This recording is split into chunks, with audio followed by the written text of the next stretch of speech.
Her Majesty Queen Máxima of the Netherlands has been the UN Secretary-General's Special Advisor on Financial Inclusion for Development since 2009. Her work has taken her to Ethiopia, Myanmar, Pakistan, South Africa, among other places. And the good news is huge progress has been made. Since 2011, the number of people with a financial account has grown by 1.2 billion people. And yet, there are still 1.7 billion with no access to a traditional form of banking. Her Majesty Queen Máxima joins us now. Your Majesty, fantastic to have you on the show. We've spelled out the progress, but also the challenges. Could you just give us a sense of what you understand by financial inclusion and the benefits? Well, thank you very much for having me today. Yes, financial inclusion is something we have been working on for more than 10 years, and we've actually seen a lot of progress. It look like a railroad or look like a road. It is the infrastructure that a country needs to have to be able to include everybody in an economic system. It is the opportunity to make payments in a very cheap and efficient way. It is a way to actually make savings in a formal way for a rainy day or to invest in your children's education, to be able to insure yourself against risks, maybe health problems, maybe an accident, but above all also to be able to invest in opportunities and generate income. So we've actually been working very, very hard with many countries, having more than 50 countries around the globe, having had strategies for financial inclusion, and definitely technology is playing a very important role.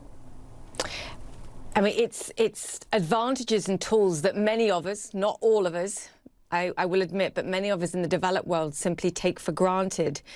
If we look at what happened in light of COVID-19, a shift to digitization, and those of us that could make digital payments did so, others were left in incredibly vulnerable situations and circumstances.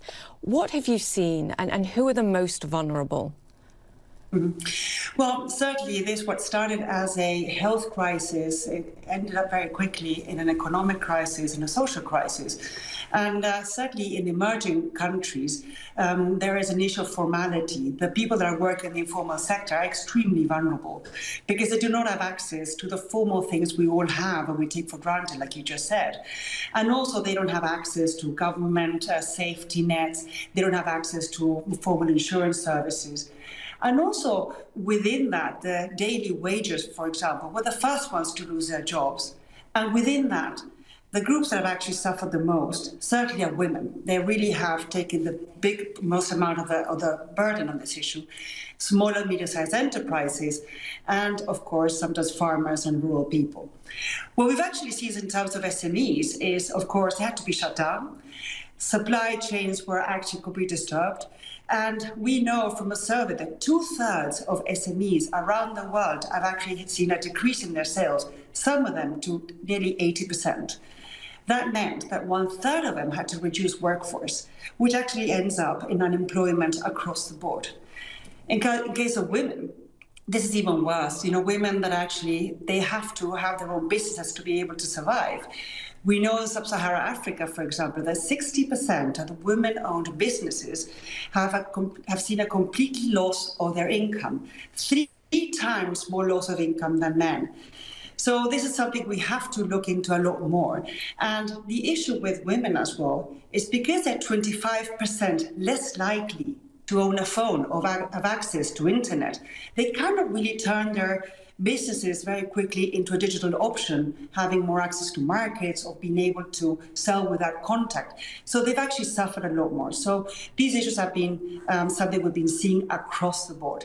And certainly that's where governments have actually jumped in to make a lot of social payments and programs so to, being able to balance these problems.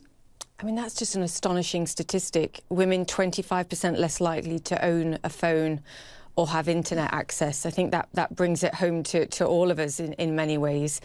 There are positive cases, though, and I do want to talk about this for a country that had some kind of platform or plan for promoting financial inclusion, and that's Pakistan and how they handled what happened during COVID-19. Can you just explain what you saw there?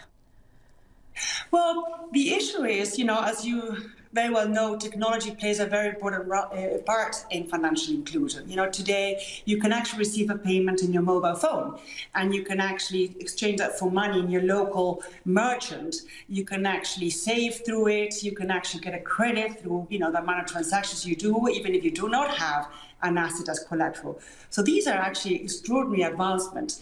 Now, a country has to be able to allow to do that. They have to be able to allow innovation, and it has to be safe, and it has to be able for everybody. So connectivity and having a smartphone or even having a phone is extremely important.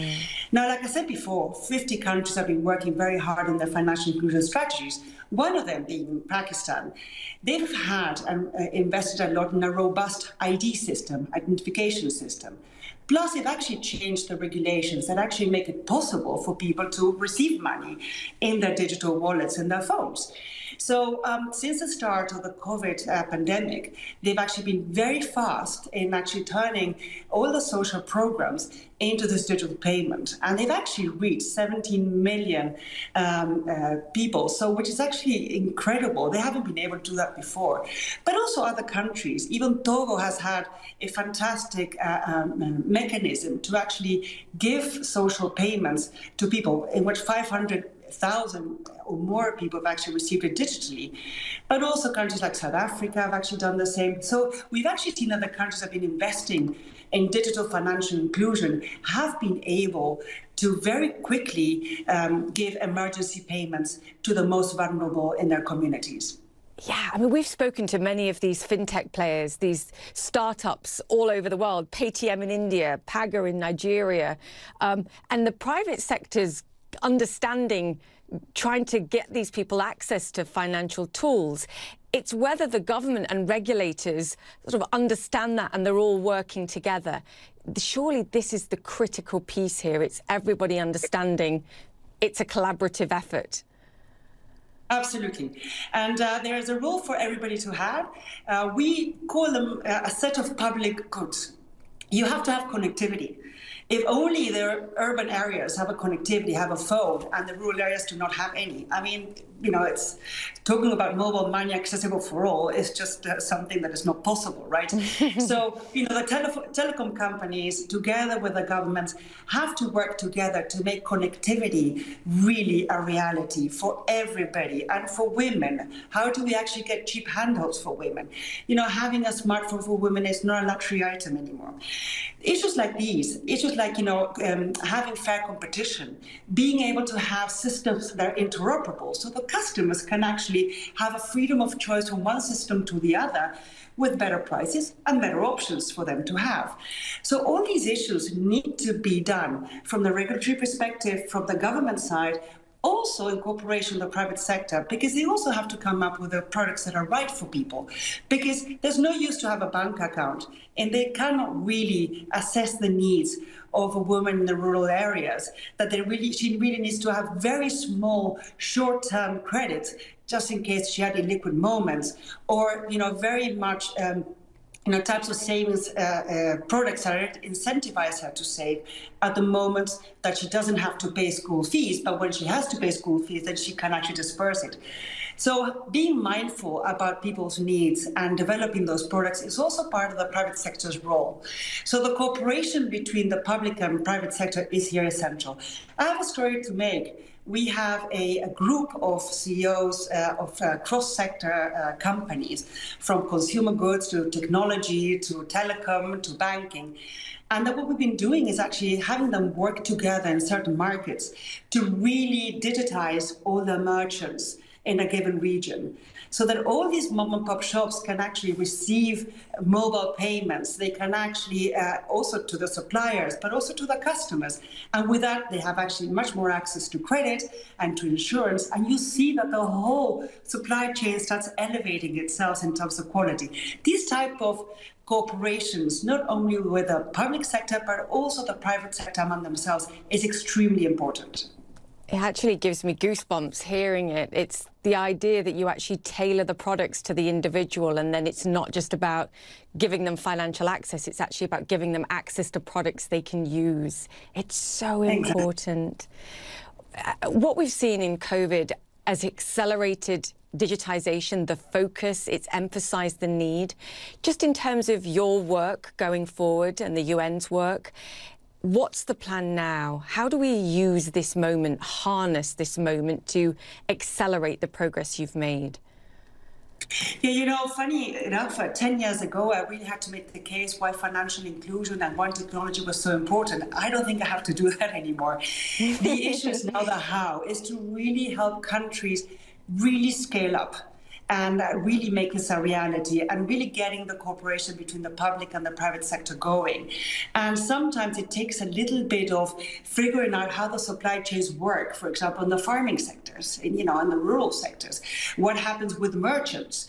How can we improve that side? How do we cater a lot more for women? I think there's a lot more work we need to be done on the women needs, on why do women use things and why they don't.